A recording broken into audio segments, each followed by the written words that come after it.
জেলা প্রশাসন স্কুল মাঠে হরিজন যুব ক্লাবের জয়, সোনাকুর ক্লাবকে 2-0 গোলে হারিয়ে চ্যাম্পিয়ন। গোপালগঞ্জ জেলা প্রশাসন স্কুল ও কলেজ মাঠে আজ এক প্রাণবন্ত ও উৎসবমুখর পরিবেশে হরিজন যুব ক্লাব ও গোপালগঞ্জ সোনাকুর ক্লাবের মধ্যে একটি প্রীতি ফুটবল ম্যাচ অনুষ্ঠিত হয়েছে। 1-0 আগে আছি গোলে, খেলা হাফ টাইম প্রায় 1 মিনিট আছে। রোমাঞ্চকর এই ম্যাচে সোনাকুর ক্লাবকে 2-0 গোল ব্যবধানে হারিয়ে জয় ছিনিয়ে নিয়েছেন হরিজন যুব ক্লাব।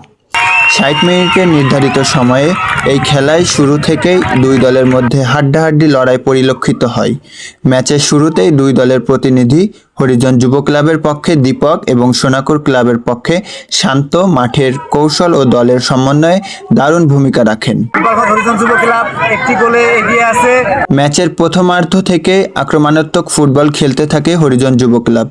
চমৎকার দলীয় বোঝাপড়া ও আক্রমণের সুবাদে তারা একে একে সোনাকুর ক্লাবের জালে 2টি বল পাঠান। এখন হাফ টাইম হয়েছে, আমার টিম খুব ভালো খেলতেছে, আমরা চাই গো গো গো গো।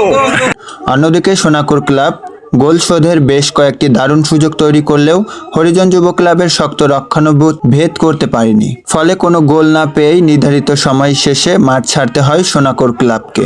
সম্পূর্ণ ম্যাচটি অত্যন্ত নিখুঁত ও নিরপেক্ষভাবে পরিচালনা করেন রেফারি শিপন দাস। তার দক্ষ পরিচালনায় সম্পূর্ণ শৃঙ্খলা বজায় রেখে খেলাটি সম্পন্ন হয়।